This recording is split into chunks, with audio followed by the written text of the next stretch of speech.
Hello and welcome to episode 444 of the Crate and Crowbar, a gaming podcast being recorded on the 25th of March 2025. I'm Marsh Davis and tonight I'm joined by Jamie Britton. Hello. Hello, Jamie. Episode 444, Jamie. That's all the fours. I know. When you said the number, I looked at my watch as if I was expecting my watch to say episode 444. Well, it should. It should. It is an auspicious number. I don't think you can get any more fours in a number than that. Not in this podcast, anyway. At least, God willing, we'll be long dead before we hit the 4,000s, and our names will have become merely curses. Their true meaning lost to the aeons. Our mutated grandchildren can cast their memories back to the loathsome and degenerate past which we inhabit currently.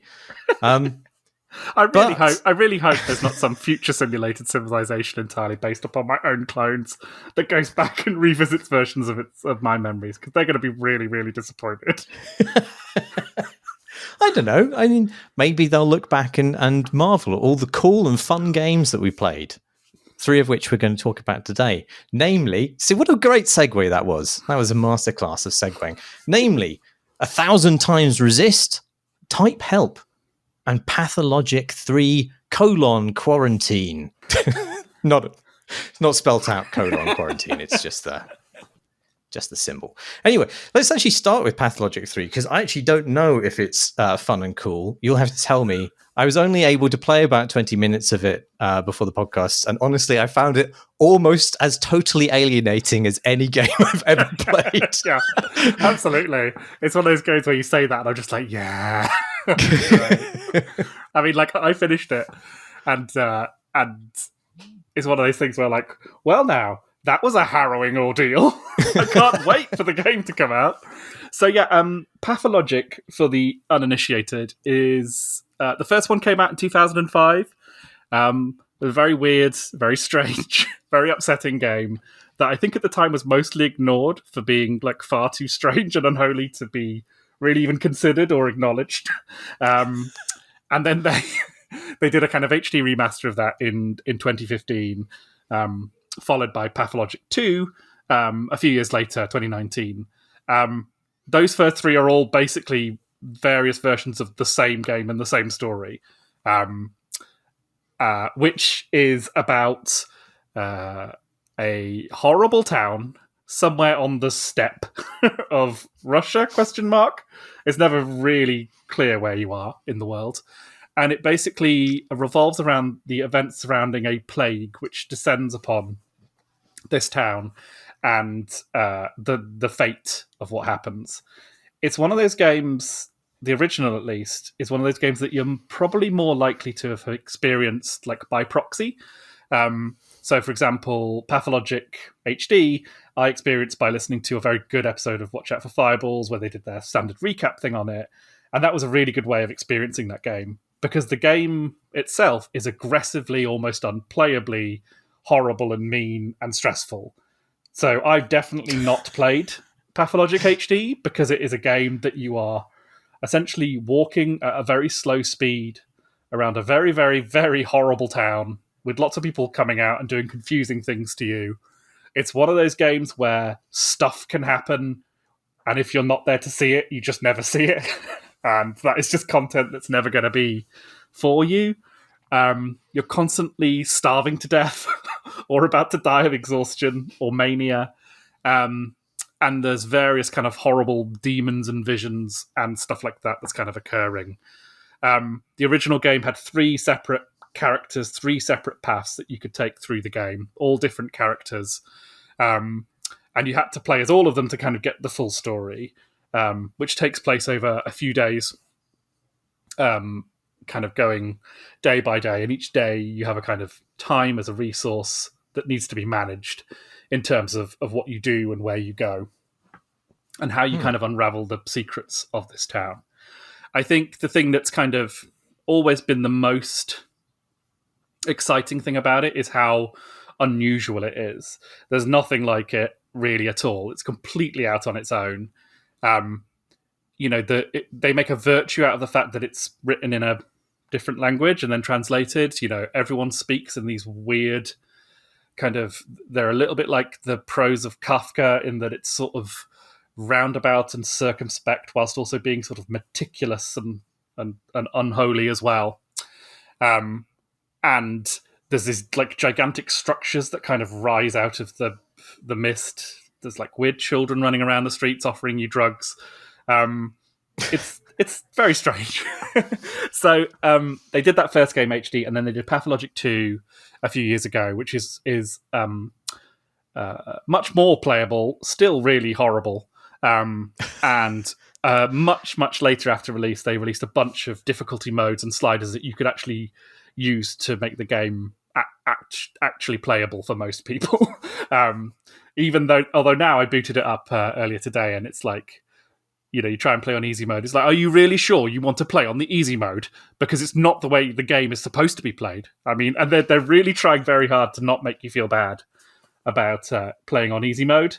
To anyone listening to this who fancies playing Pathologic 2, I give you permission to play on easy mode. It's fine.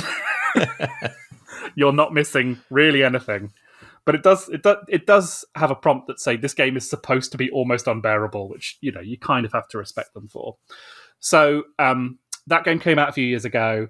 That only featured one of the character paths of the 3 in the original game. So Pathologic 3 is going to be a new take on the path of the Bachelor, which is the first path you do in the original game. So it's kind of returned to this kind of classic doctor character who is very much tasked with trying to stop this plague, trying to contain it, trying to vaccinate this place, all the while nightmarish things are occurring and reality is sort of weaving in and out of focus. I was just knocked out by the demo. It's a short, mad experience with a couple of really extraordinary visuals, even in the first few minutes. I don't know if you agree, Marsh, but there was a big cog rolling down a road. That's pretty good, right? Like the cog. Yeah. Cog's pretty good. Cows as well. Piles of dead bodies. Once you get into the actual gameplay of it, weirdly enough, it was quite nice to be back in the town again, even though it is a really dreadful place. And one of the reasons I think this game is going to be so exciting, and it is that actually they've clearly done a bunch of stuff to make it more accessible, which is great. So, for example... Really? Yeah. Okay. So, for example, they have now added fast travel, which they didn't have before. Before, you just had to walk at a meandering pace. You could sprint, but that would just mean that you would die of exhaustion sooner. So now you can fast travel, apart from the areas which are taken over by plague, which require you to walk through on foot and spend a miserable time with a sort of weird mechanical device you've got, which does something. They never really explain what it does, but it seems to make the plague a little bit less plaguey. And also, weirdly enough, because we're going to talk about an information game later, a new feature of it, which is examining the horrible bodies of possibly close to death inhabitants of this town, marking down their symptoms and trying to work out whether or not they've got the plague. And so the main kind of meat of the demo is that you examine a couple of people and you can sort of work out from chatting to them and looking at their bodies what's wrong with them. And then there's one guy who you need to go to his house to try and, I think you're basically trying to work out whether he's an alcoholic or not. So you have to have a harrowing walk to his house, a harrowing muscle through his stuff to work out what's going on, and then a harrowing walk back to tell him that, yes, he has the plague and he's going to die. Although I can't quite remember if that's what it was. And then a few other kind of narrative bits sprinkled around it. It is aggressively strange and odd and kind of stubborn with what it's trying to be and do. And I think that's always been the virtue of it. They've yet to make a game which I have been able to play from start to finish, right? I've always had to kind of dance around and watch bits and things like that. It really looks to me, and I'm really, really hopeful that Pathologic 3 will actually be the version of the game which is much more welcoming and kind of in a weird kind of way. And actually, that's one of the reasons I like the fact that this was a demo because I was able to consume it as an entire experience. And actually, one of the first things I did after finishing it, was download the DLC that they did for the second game, which is a similar contained experience. Because that's the main problem with Pathologic, is that it doesn't really tell you what the edges are. It doesn't really tell you where you're supposed to stand on this path.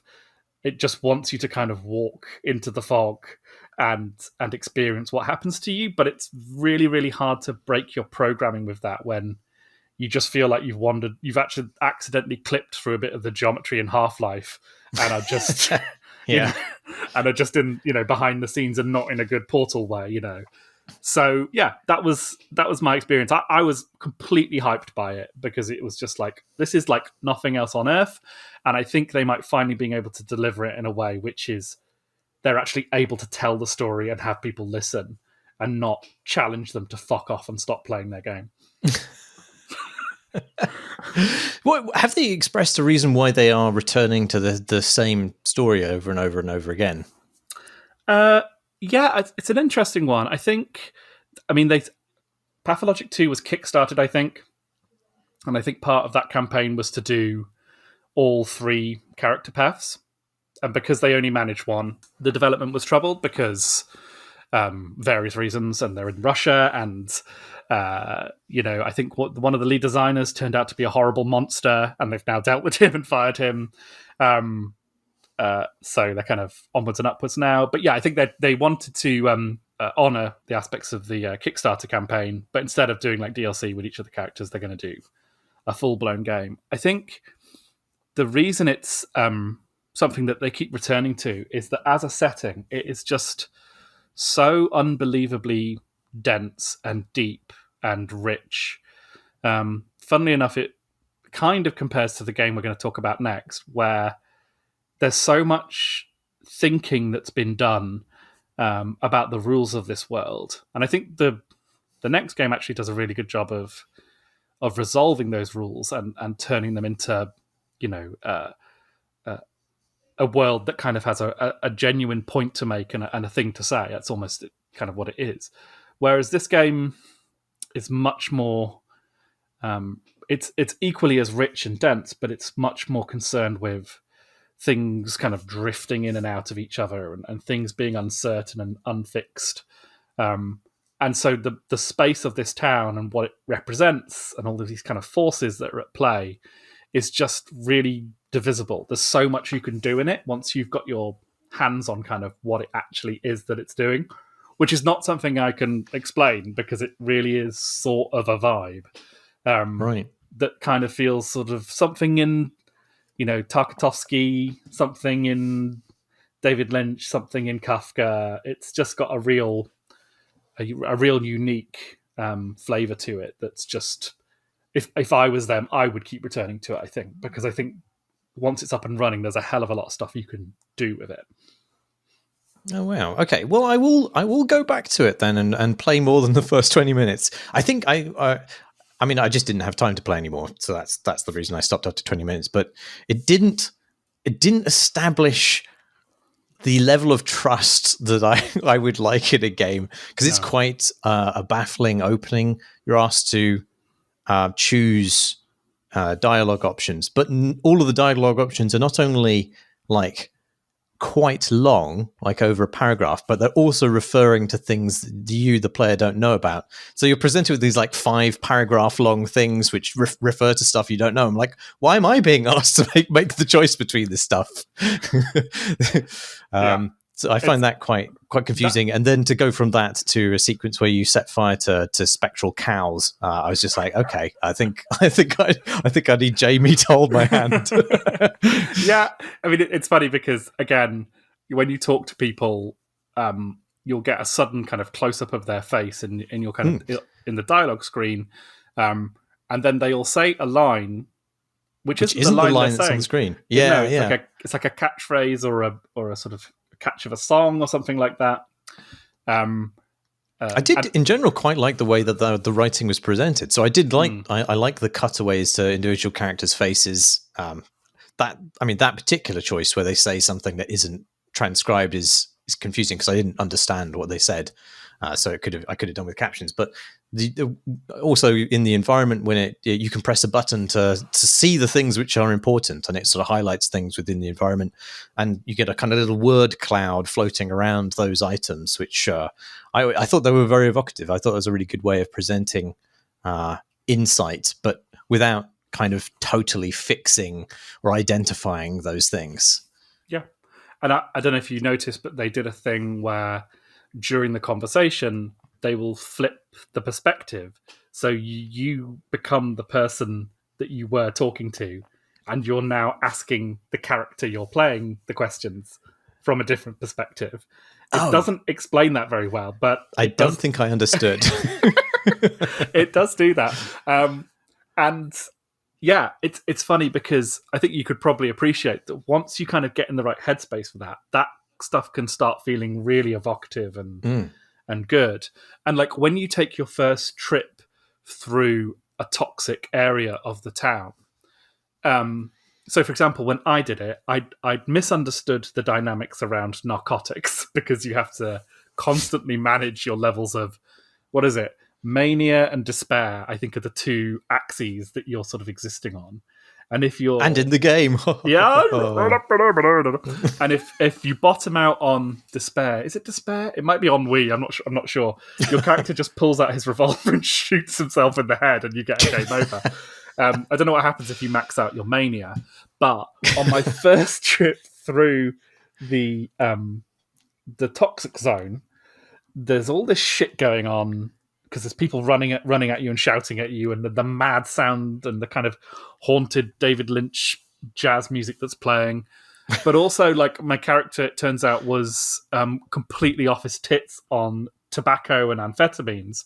And the way that was visually represented was by, like, jagged lines that I would associate with what CRT TVs used to show when you turn them off really quickly. Kind of close in at the sides of your vision.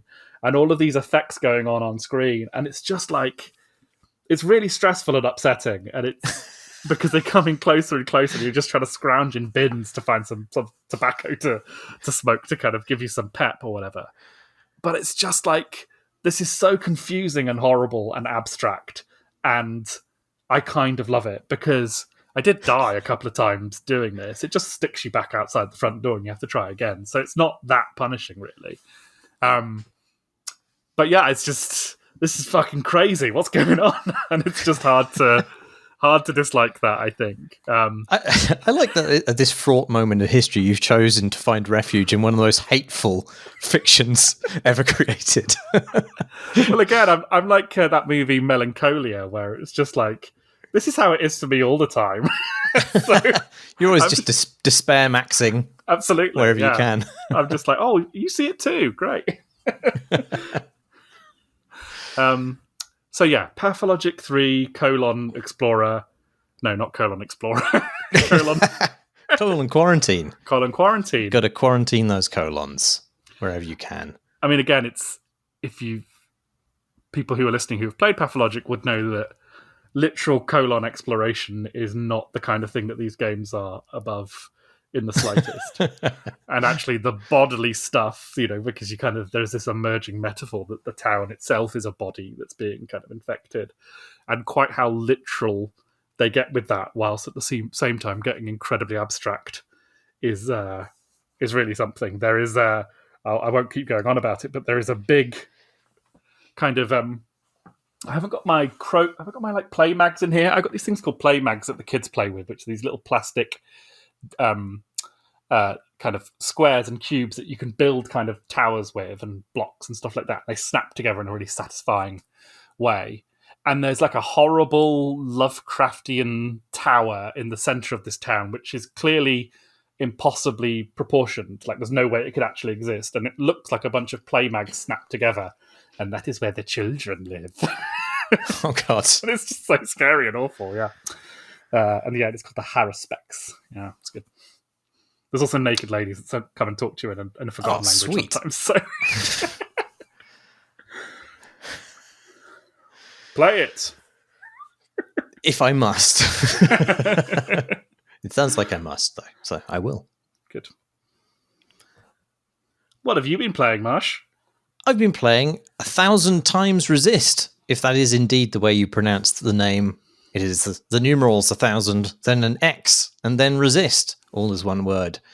It's a game that came out last year, and relating to the discussion I had with Tom Senior in the last episode, it should definitely have been nominated for a narrative BAFTA, because I think it's probably, I mean, it represents some of the best writing in a video game to date. I think it's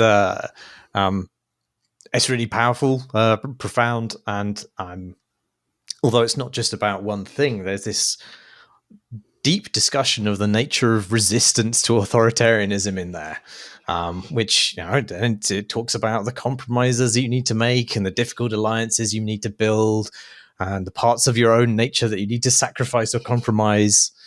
You know, all of these different things, the limits of forgiveness and so much more. And all of this is extremely articulate and emotive. And it's also specific in part to the events surrounding the Hong Kong riots that happened the last few years. But it's also, as you might imagine, quite relevant in the here and now for reasons that I probably don't need to state. And on top of that, there is also a science fiction story about first encounter with aliens, and it's been paired with this absolutely batshit bit of futurism. and it's got this structure that allows you to revisit the memories of this cast of characters who are spread throughout time. And that permits just this extraordinarily elegant return to themes and motifs, which it then weaves into these different contexts and elaborates upon them in ways which feel genuinely like epiphany.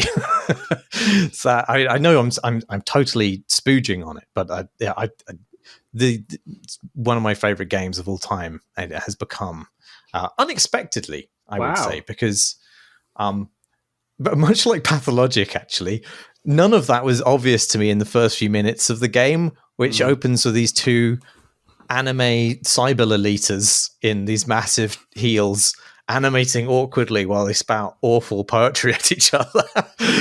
And it's just testament to how good the game actually is, that it took all of the prejudices that this scene immediately provoked in me and made me fucking eat them. Yeah.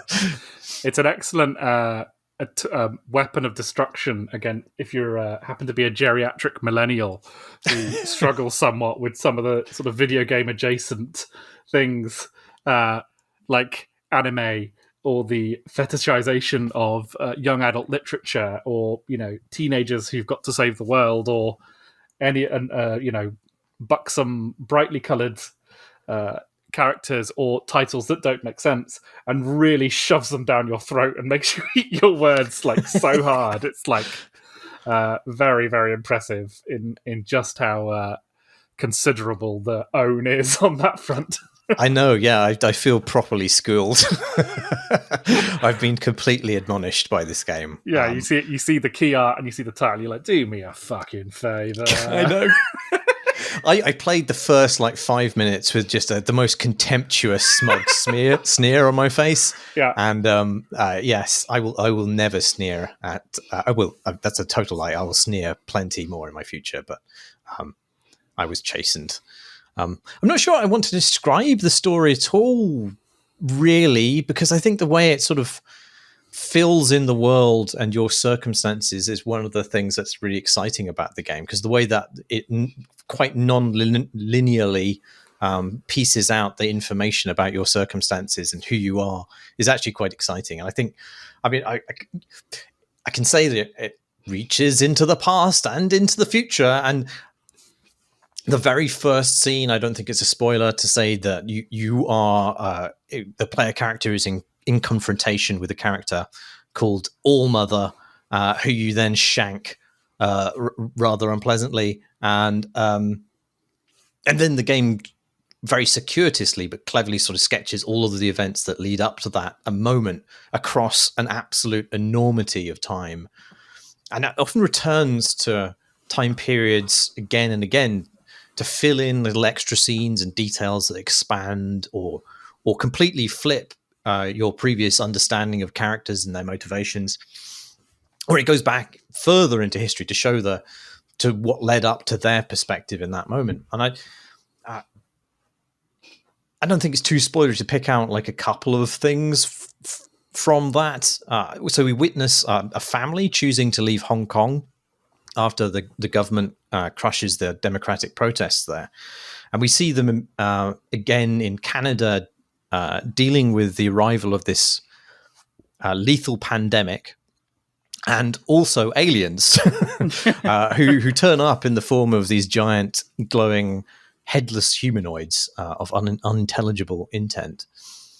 And then we see at different points there are many descendants of this family stretching off into the far future as the society that we see is structured and restructured in these very drastic and surprising ways. It's just an incredibly dense and rich and broad story. But I think the point at which I completely fell in love with it was about halfway through, where all of these disparate ideas that it's sort of like been picking up across these massive time periods and exploring in isolation. And they don't necessarily, and as you're playing it, they don't feel like they are tied together by anything other than the narrative events. There doesn't seem to be like a necessarily thematic link.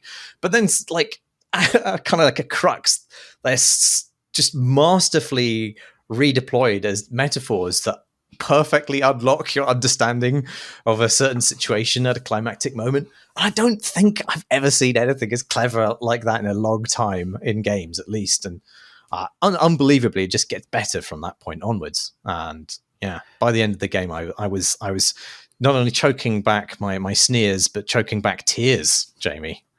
Wow. Yeah. Choking back sneers and tears. Sneers for tears. Tears also play an interesting, shall we say, role in this game. Oh, yeah. Yeah. Watch how many tears you're crying there, Marsh. Yeah, I mean, I would totally agree. Funnily enough, I played it when it first came out, so I wanted to reacquaint myself with it. So I watched a YouTube video. It's like an hour and a bit long, which just explains the story of the game. It's one of them explainer videos they have now. If you can't be fucked to play the game, and you should buy and play this game, I say, it's pretty essential if you care about storytelling. However, that YouTube video is really good and really moving. There's probably a bunch of stuff I know about the game that possibly you or other people who've actually played it missed, because the guy's gone into quite a lot of the sort of deep lore of it.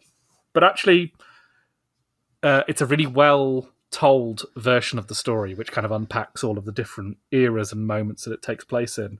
And as I was watching it, I was like, this is actually a really thematically on-point way to experience this story, because it's a yet another layer of kind of narrative remove that kind of somehow circuitously brings you back into the heart of a really personal story. Yeah, it's wonderful. It's a really wonderful game, and it's a wonderful piece of sci-fi in that it does that thing that the best sci-fi always wants to do but hardly ever does, which is make things big and small at the same time. You know, making the tiniest, most mundane, most everyday emotions of teenagers into a cosmic battle of life, death, survival, and trauma in a way that doesn't suck and makes sense. And with each new part of the story that is introduced, it builds upon the previous one, even though all of those parts of the story are happening in different orders and are based on different versions and are qualified and changed and mutated by the subjective nature of memory and reality and all of that stuff, with the kind of North Star of it being about the intergenerational trauma of migrants. Asian migrants specifically, this fucking wonderfully specific game, like the kind of origin of the characters is just, again, it's so, I've never seen anything quite like it. And as a guy who wrote a show about teenagers once, right? And my kind of headline on that show and what sold it to at least one of the people who bought it was like, when you're a teenager, you feel things incredibly strongly. And that is something that you kind of lose a bit of as you get older. And we shouldn't treat that emotional intensity as an aberration. We should treat teenagers like they're more than us, they're better than us, and we are but shit photocopies of them. Which is basically just me like saying when you grow up your heart dies, right, from Breakfast Club. So nothing original there. This and like this was we made that show in the shadow of like Buffy the Vampire Slayer, which is like, what if teenage problems were also saving the world problems, right? What this game does with that trope is so like unbelievably clever, because the character at the center of the game, the kind of the all-mother, the person who is the kind of fountainhead of kind of everything you see, is a complicated person. She was a complicated, very real feeling teenager at one point in the past, and decisions she made as a teenager, which might ordinarily be the sort of decisions, mistakes, life choices that would fade into the past, have become the central mythology, the central social struggle, the central kind of idea of this future nation. And like, that is really, really clever. It's and the extent of the world building and the lore and the different characters around that is the thing that makes this game into something being as remarkable as it is, I think.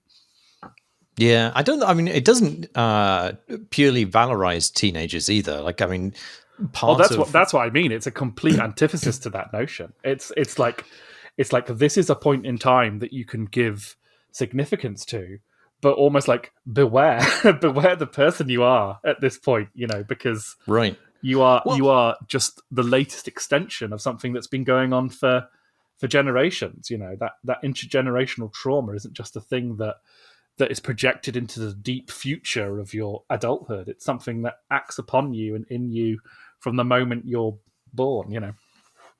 Yeah, I think one of the I mean, to go back to that very first scene where you've got those anime waifus reading bad poetry at each other, but like the sort of the twist there is that that bad poetry is perfectly explicable in a society which has undergone some sort of like arrested cultural development akin to, you know, being stuck forever as a teenager writing bad poetry. Yeah. But, I mean, it is pretty straightforwardly a narrative led game. I think there is some jumping involved, but not very much. Otherwise, mild jumping. Mild jumping. Yeah, but I mean, but despite all the kind of fetishy battle suits that everybody seems to be wearing, there's no battling that you do in the game. You just go around talking to people. It's mostly just incidental dialoguing until you hit like a checkpoint of conversations that moves the story forward. There's almost no meaningful branching outside of like one or maybe two climactic junctures. Yeah. So in some ways it sort of feels a little inconvenienced by the need to be a game. I don't think you'd be able to encompass that many conversations in another medium. You need that kind of the hub-like spaces of a game to fill them with all the kind of snippets that create this sort of collage of a society. Yeah, one thing I missed from watching that very good YouTuber talk through the story was the sense of stasis, the sense of calm that kind of you get in the opening moments of the game and the kind of first few chapters at least, where you're in this kind of garden. It's very nice. Everyone's very polite. Your problems are relatively, you know, small and not at all about the fate of the universe. You know, it's kind of, or if they are, they're in an abstract way. You know, it's kind of prelapsarian, I guess you'd say, almost explicitly. And I think those spaces and how they change and how you kind of the game kind of take quite bold choices with how it develops the spaces that you're in. That is something that I think you need in the game. That's something that can't necessarily be recreated in another medium or another story, because the ability to walk around and have optional conversations is actually a really it's not fluff. It's actually where quite a lot of the meat of the early game, at least, is kind of located. Yeah, and there's also really cool things it does. Like, there's a moment where after like a real emotional shock, your character gets, like quest updates. Like the kind of the toast text you get in any RPG when your quest gets updated. But she's being bombarded by these different quest updates that describe all of her emotional responses to this situation, some of which are extreme or absurd or contradictory. And it sounds really flippant now that I say it out loud, but like in the moment, I found that incredibly effective. Mm-hmm. Yeah, and there are a lot of good things like that in the game. Some of them aren't quite successful. It does quite a lot of stuff to express your emotional state through like blurring your vision and putting things in slow-mo. And actually, I just didn't know where I was meant to be going. So I ended up just walking around blearily in slow motion until whatever emotion they had attempted to convey had totally evaporated. I did get stuck in the school at the beginning for quite a long time. I didn't Oh, quite know what I was supposed to do. Which again, I guess is ludonarratively consonant now. There's some good stuff it does as well with like, don't want to spoil it, but it does the thing where it becomes another kind of game for a little while, and that's always welcome, I think. Yeah. At the risk of making it sound like a bigger deal than it is, I'd like to go back to that, the character design and how that was like initially like a minor hurdle for me, acknowledging that is like my problem. Yeah. But it got me thinking about how, like, what kinds of things are deal breakers in terms of suspension of disbelief.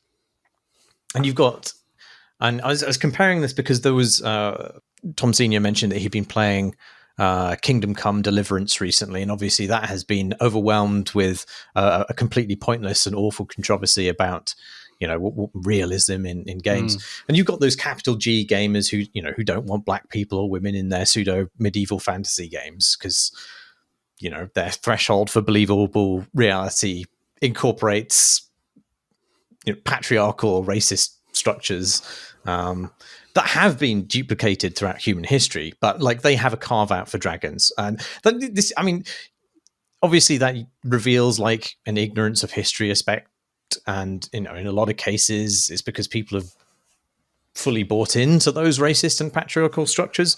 But I also think it's just like what is being flagged in this setting as familiar and what is alien.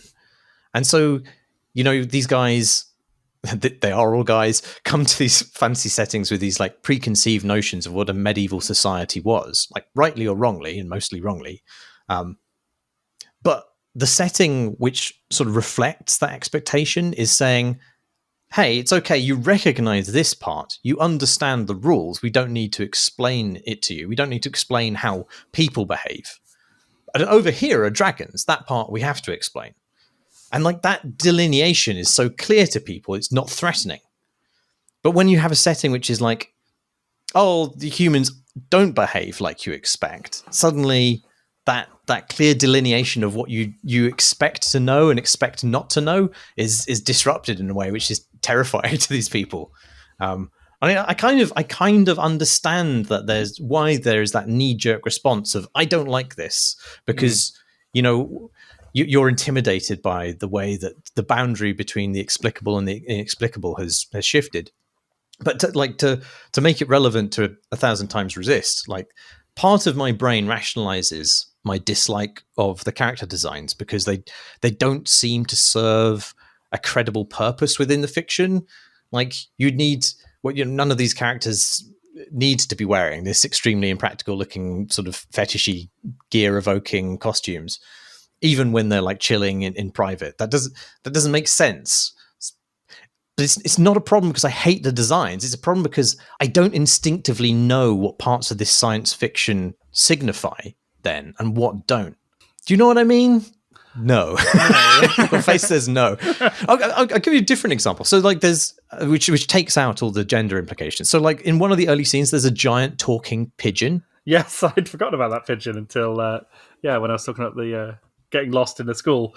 I chatted to that pigeon quite a lot, trying to work out if it was going to tell me where to go next. It doesn't have much to say, I seem to remember. Well, it's never explicitly explained why there's a giant talking pigeon.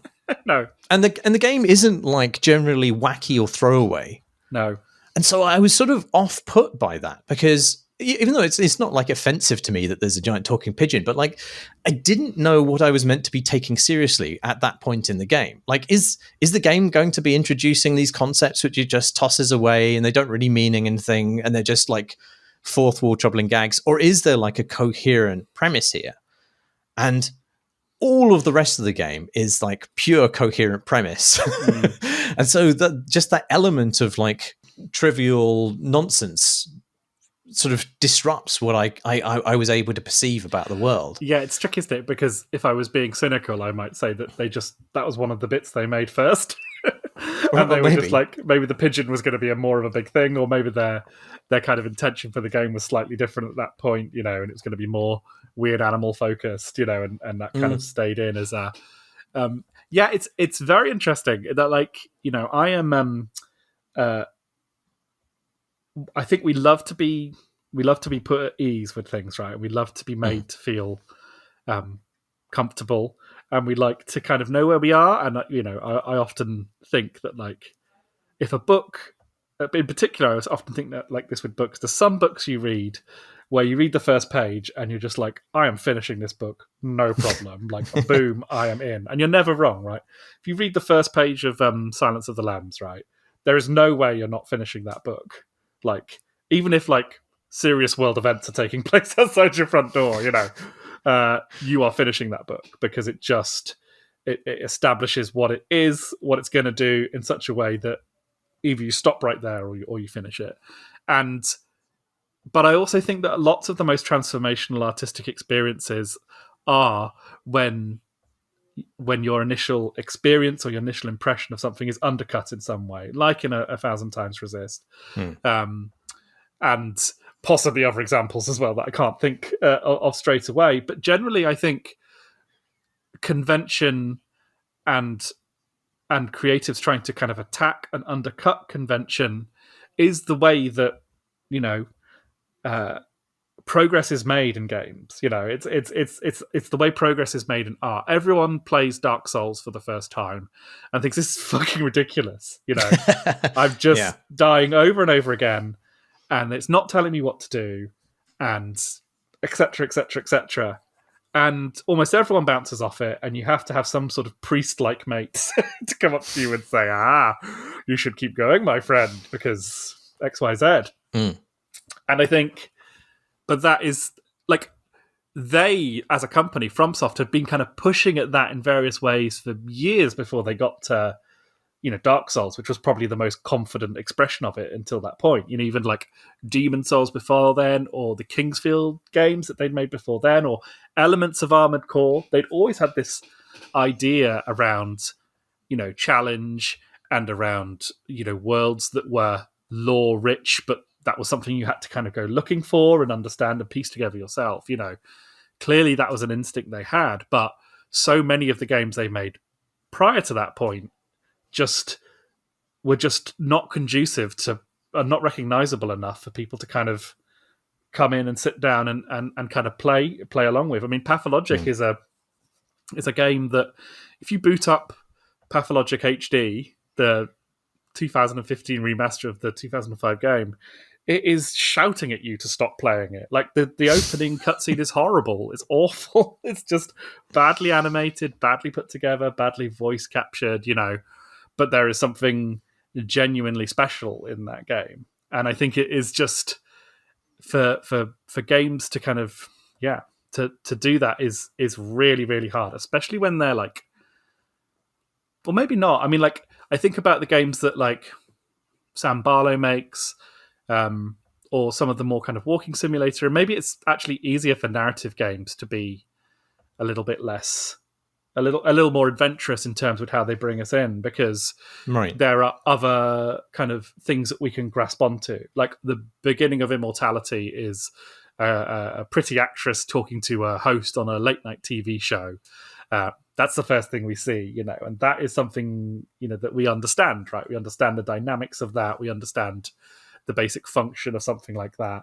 And that takes us off into a a whole world of, stuff that we talked about at length a couple of years ago, so I won't go back into it now. But I think it's that rope that you need as a player to kind of pull you up.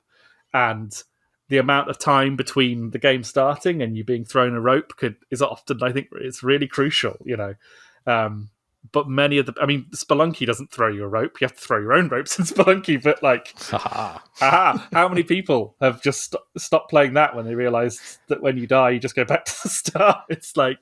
Yeah. I think the question is whether, it goes back to the level of trust that you require. But it's not always a discernible difference between challenge and dysfunction in games. No, and there'll always be some wanker who's like, actually, it's supposed to be that way. You're like, it's not supposed to be that way. It's rubbish. Or even like just the thematic dissonance versus just incoherence, And but also the stuff that our instinct to stop playing if we see a booby anime girl, I'm sure there are. I know that there are. I'm still playing Umineko When They Cry. 12 hours in now. Still nothing's happened. This is the visual novel, which is by the people who are making that new Silent Hill game. So I keep going back to it. And there's clearly so much artistry in there, but there's also so much sexualization of teenagers and sexualization of like in family teenage relationships with all these kind of cousins and kids talking about each other's bodies, which like every time I pick it up and start to play it, I can sense the artistry within. But that stuff is just so like repellent to me that I end up stopping again. And I want to go back to it because I actually can see that there's real riches in there and I'm missing out. But it's like, it's tricky. I had a long conversation about that booby fighty game that came out a while back. What was that one called? Skullgirls? Stellar Blade? I don't know that one. Stellar Blade was like a Devil May Cry like that came out a couple of years ago, where it's an action game, really good, and the girls are all wearing like very very skin tight latex suits and stuff like that. And it's like, yeah, I don't know. There's probably been too much chatter about the boobs in that game. Maybe I don't need to add to it, but I think it's like there's plenty to be had there once you're past that stuff. Yeah, we aren't being too prudish here. I don't think it's not that the boob itself is a problem. It is that it is usually a signifier for other things being lacking. Yeah. It's also, like you say, there are just lines of cultural and generational familiarity, I think, which allow these things to be more easily navigated than others. So I think like if you just watch a ton of anime, then you're going to have instant buy-in to fictions in which extremely over-stylized characters spout poetry at each other. Whereas I think if somehow you'd only ever watched the films of Mike Leigh, then the opening to 1,000 Times Resist is going to fully cook your brain in approximately 5 seconds of exposure. But it's so selective and particular which things will strike people as dissonant or just overwhelmingly challenging. And like, I suppose what I was getting at by comparing it to the Kingdom Come Deliverance and other totally fatuous debates is that even though those people's debates are premised on things that we shouldn't respect, like bigotry and stuff like that, the shattering of the illusion is still a real effect for players. And what things shatter illusions and what don't is just so personal. And it's just an interesting problem to have because like there is no real unity of effect in games because there's so many more ways of engaging with them than books. They're generally so much larger than films, so it's hard to have a single tone throughout them. And there are obvious places where just through the nature of interaction, the player's intent and authorial intent will diverge from one another, and sometimes that's consensual on the part of the player who wants to just lob physics-enabled objects at an NPC or whatever, and sometimes it isn't. And I don't know. It's just a thorny problem. I've edited myself saying a version of this several times on this podcast, so I won't say it too many more times after this moment. But like the thing that will slay all of that, right, the thing that is the weapon against that tendency, for both horrible people and people like us who are obviously completely above Perfect. reproach. Yeah. Is authentic characters, authentic and believable characters. Right. Yeah. Just machine gun that shit to death. There is a moment in A Thousand Times Resist where your character is not your character. One of the characters is deciding what she's going to pack in her bag to go away to a fate that is a spoiler, but is certainly of all potential fates is a particular one. And what you get to decide what you're going to put in your bag. And you can decide to leave your vibrator on your bed because you know it will annoy your mum to find it there and it will piss her off. And like that is an unbelievably... It's funny, it's intimate, it feels incredibly true, right? It just feels really true. It makes you like this character, but it also makes you understand something of how she thinks and feels about her family and the dynamic between her mum and all that stuff, which is a key relationship in this game. And like that sort of specific writing, clearly drawn from experience and life and creativity, is the thing that, like, for me, I know it sounds weird, but that was the moment in the game when, in that sequence, where I was like, oh, I know where I am now. Like, in a game which is basically about not knowing where you are, that was the anchor I needed.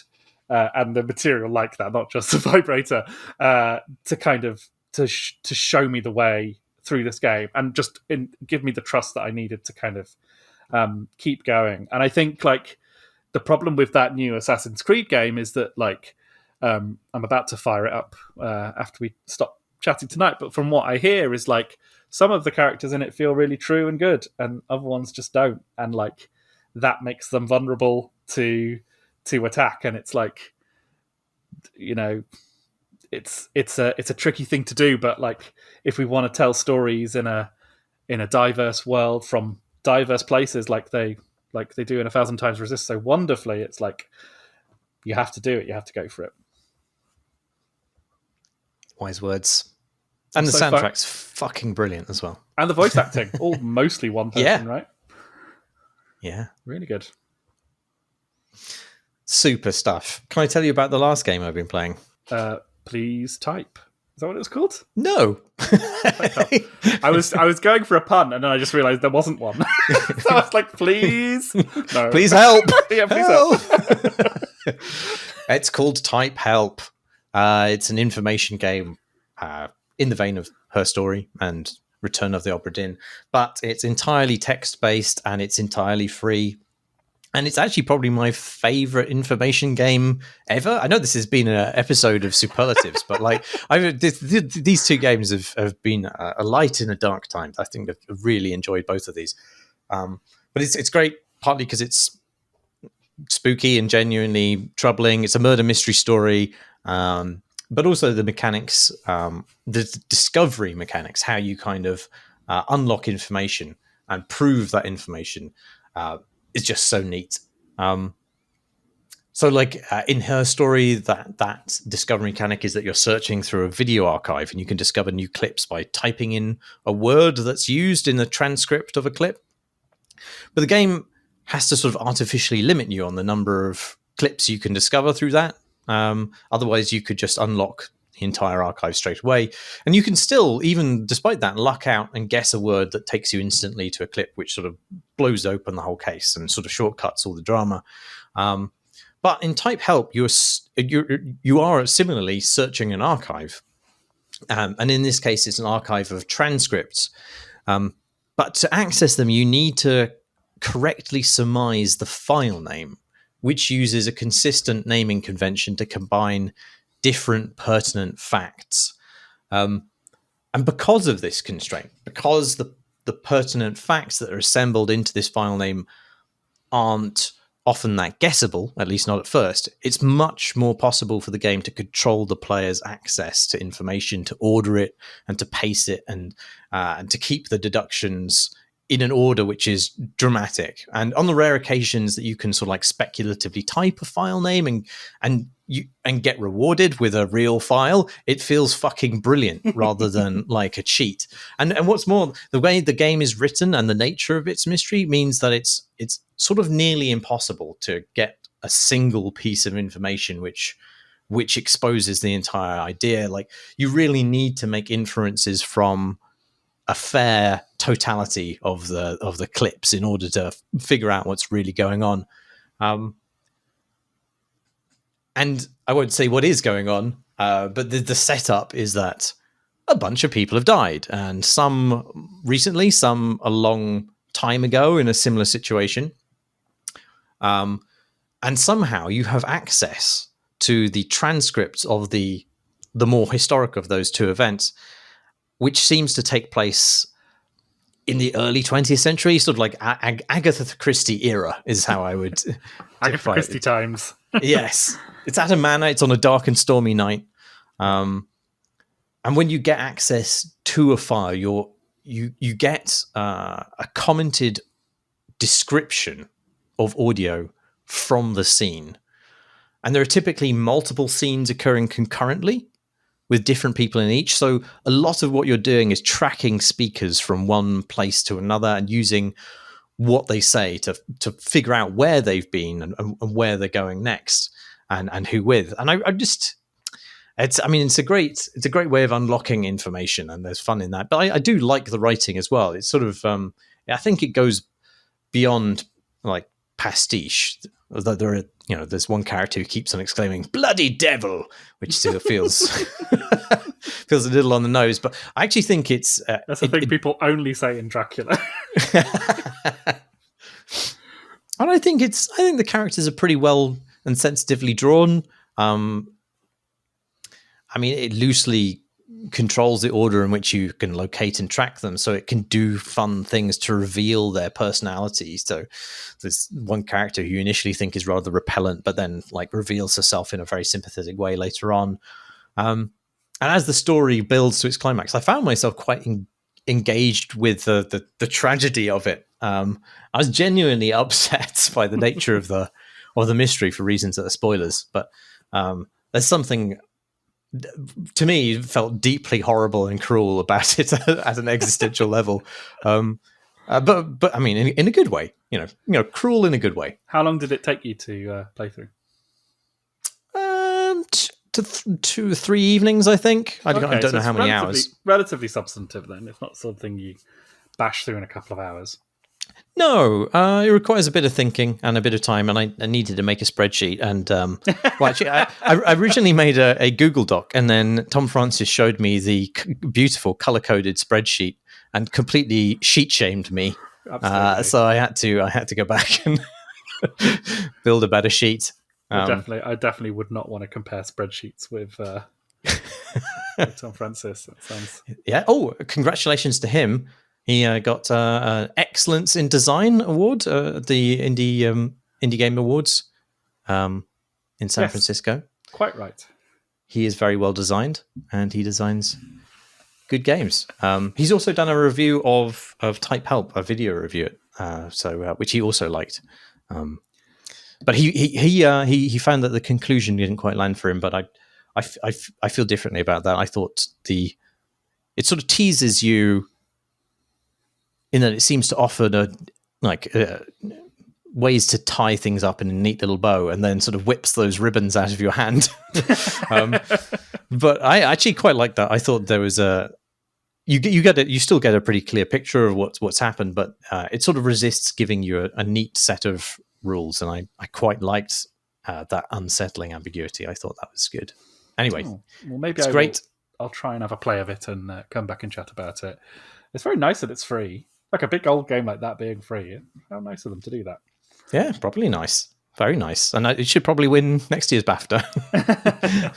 Because it's not like the sort of thing like, sometimes like with Terry Kavanagh, he'll make a kind of, flash-itch version of his game and then amp it up to a full Steam release. It's probably not the sort of thing you could do that with. It's genuinely like its own little thing, right?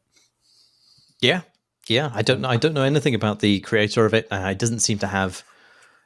he has other games on his itch page as well, but I haven't played them. So One to watch, perhaps, in the future. Yeah. Is that all the pod we're doing? That is all the pod that is available right now. We're on Blue Sky. I made a Blue Sky account. Nice. I haven't showed anyone yet, but we've got it. And I'm going to use it to let people know when we're going to have episodes coming out. What a novel strategy. Well, I know. I just thought this sort of socialized media, I feel like could be a real new thing for us. It'll never take off. If you would like to find that account, what is its URL? It is crateandcrowbar.bisky.social. Oh, wow. There's nothing on it yet, but it's there. Oh, we got a follower. She's a very attractive woman who doesn't have any posts up, but has lots of interesting-looking links on her profile. So I'll certainly be checking those out. Good to see you networking. Wow. Absolutely. All these recordings are uploaded as videos to YouTube, where you can find other stuff by us. The address for that is youtube.com/crateandcrowbar. And thanks as always to our backers on Patreon. You can back us too at patreon.com/crateandcrowbar, or you can join our Discord community, the link for which is on our website, crateandcrowbar.com. That's it. I've been Marsh Davis. I've been Jamie Britton. Thanks for listening.